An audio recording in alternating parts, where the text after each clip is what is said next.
शीतल और विनोद दोनों हाल ही में गांव से मुंबई आते हैं क्योंकि विनोद का कंपनी में प्रमोशन हुआ था। मुंबई एक बड़ा शहर था और उन दोनों के लिए नया था। विनोद एक मकान में बेल बजाता है, फिर एक अधेड़ उम्र का आदमी दरवाजा खोलता है। नमस्ते, हम दोनों पति पत्नी को रहने के लिए किराए पर मकान चाहिए। हमें आपके पास मोहन चाचा ने भेजा है। चौबे जी शीतल को ऊपर से नीचे तक देखता है और शीतल को देखकर आगे बढ़ते हुए बोलता है, अरे अच्छा, तो आप विनोद हो।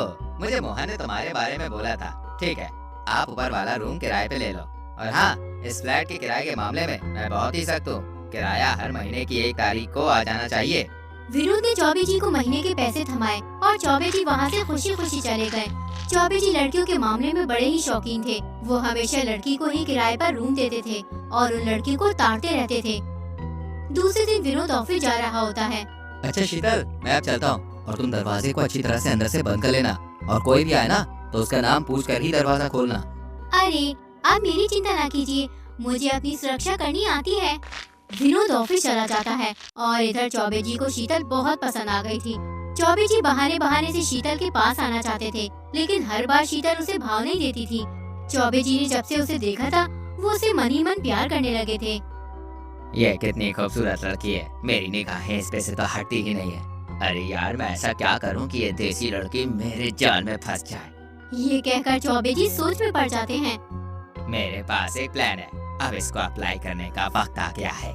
चौबे जी शीतल के फ्लैट की इलेक्ट्रिसिटी काट देते हैं। लाइन काटने के कारण शीतल अकेली परेशान हो जाती है। ये एकदम से लाइट को क्या हो गया? अंधेरे में मुझे काफी डर लगता है। ये कहकर वो फ्लैट से बाहर बालकनी में आती है तो देखती है कि सारी बिल्डिंग की लाइट है, बस उसके फ्लैट की ही लाइट कटी हुई है। अरे अब क्या करूं? चौबे जी से बात करती हूँ। फिर शीतल चौबे जी को कॉल करती है। लगता है मछली जाल में फंस गई। चौबे जी देखिए ना, मेरे फ्लैट की लाइट को पता नहीं क्या हो गया है, लाइट नहीं आ रही है। आप ऊपर आकर जरा चेक कर दीजिए। अरे शीतल जी, आप परेशान मत होइए, मैं अभी आता हूँ। फिर थोड़ी देर बाद चौबे जी वहाँ आ जाते हैं। देखिए ना, ये क्या हो गया? मुझे तो अंधेरे में काफी डर लगता है।